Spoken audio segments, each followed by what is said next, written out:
You can make 1,000%, but just, like, not everybody will, but there's a chance.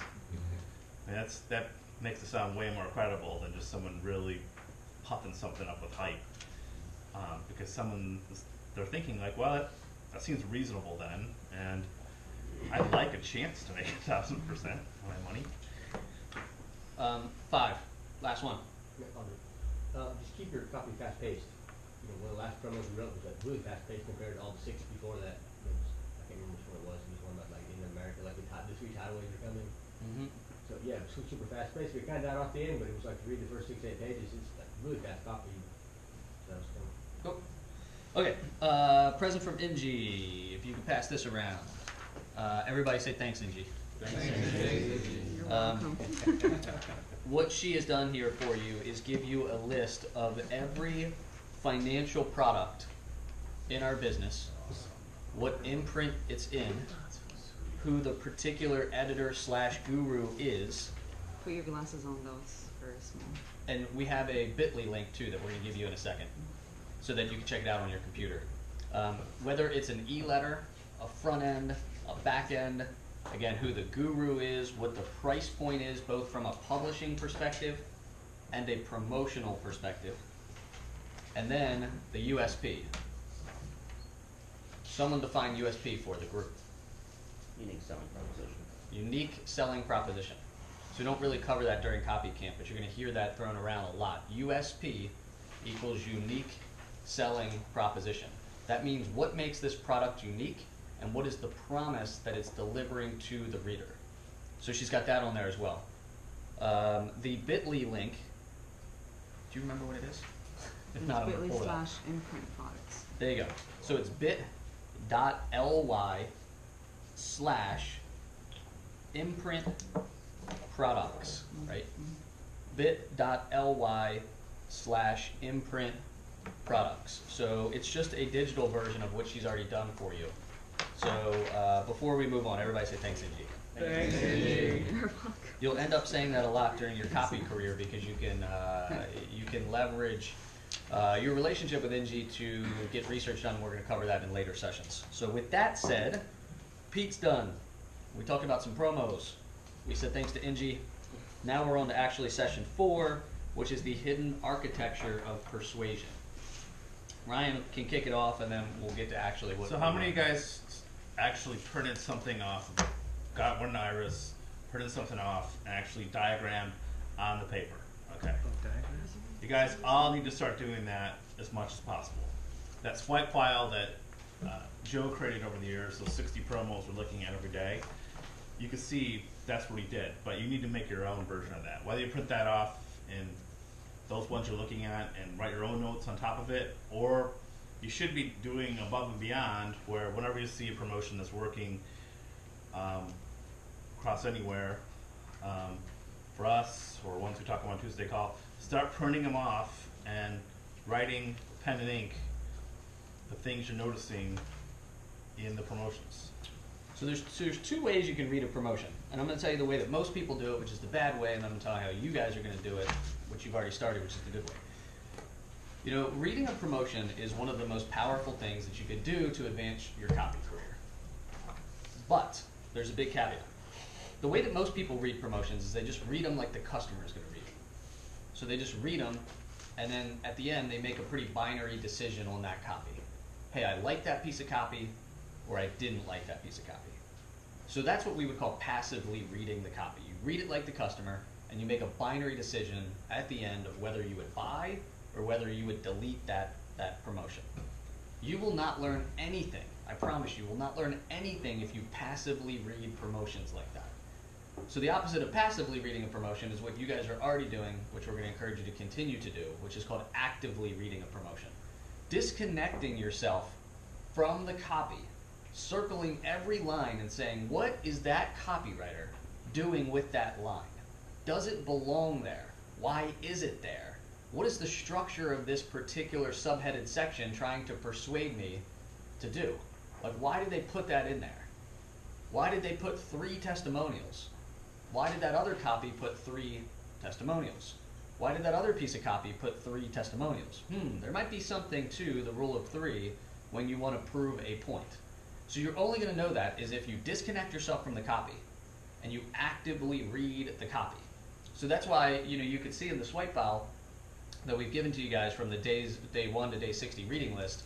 That's what I do with every single one of my promotions. It's what I've done for 10 years, right? So if you read a promotion a day for 10 years and you actively mark it up, you look insane when someone comes across your swipe file because you've got 8 gazillion pages of crazy handwritten notes that have misspellings on them everywhere. But the second thing you do is you learn the architecture of copy. And we're going to cover this in a second, so I'm not going to really jump too far ahead here. What you're going to see in that is that the way I liken it is to songwriting. So I'm not a musician. Take this with a grain of salt if any of you guys are musicians. But if you took the top probably 20 songs ever in the world as ranked by sales of those singles, and you looked at them and you pulled back, you took the genre out, so rap or rock or classic rock or whatever it might be, right? You take the genre out and then you take the chord structure out and you look at what is the architecture of that song, of those top 20 songs.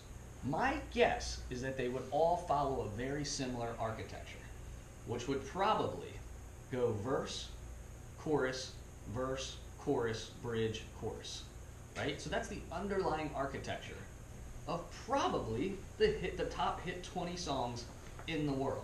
You're going to see the same thing happens with copy when you disconnect yourself and you begin to look at the architecture of copy. There's not a lot of copy templates out there. There's probably 6 of them. There's probably 6 different copy templates that if you have an idea, you can force your idea into one of these 6 templates.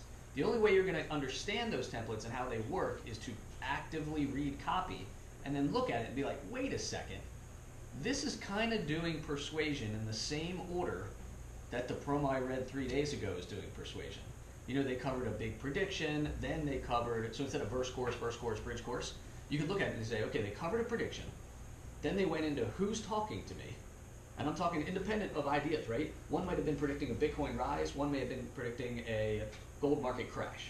So you pull the genre out and you look at the pure structure, and they may have the exact same structure. They may go prediction, they may go who's talking to me as the second subheaded section, they may go what's about to happen on that date, they may go how it's all going to play out, they may go how do I protect myself, they may go intro of the newsletter, they may go intro of 3 other bonus reports, and then they go into the offer justification and the close. So you're going to get templates like that as you begin to read more and more and more copy. And what I always say is that I'm way too dumb to try to figure out an idea and figure out a whole new template to do it in. So I need templates for me, right? Like there are people that are way smarter than me that can come up with all their own brilliant ideas and then start with a blank piece of paper and write a brilliant promo. That ain't me. What I do is I got a huge ass archive of basically everything boiled down into 6 templates, and when I want to write an idea, I'm going to force my idea into one of those templates that I know has worked in the past. The reader will not be able to tell, right? Because it's going to be a brand new idea. The copywriter who wrote the original promotion won't think I ripped them off because it's a brand new idea. The structure and the template is the same, and the only way I've gotten those templates is by doing what you're doing right now and what we're going to show you today. So I want to teach you guys something that I call the extraction technique, and this is the real way to use your swipe file. A lot of people like swipe files, they want to compile them, they can be real obsessive about trying to get as much stuff in their swipe file as possible, but they don't really know how to use them. A lot of times people use them very crudely, and if you're not careful with that, you can get very close to the line to something called plagiarism, where you're just ripping off something. And the funny thing about that is that usually doesn't even work, even though it's a really bad idea for numerous moral, ethical, and legal reasons. But there is a way to swipe, and I'm going to show you a technique I use, which I call the extraction technique. And the way it works is, to Joe's point, it's a way to create templates for yourself.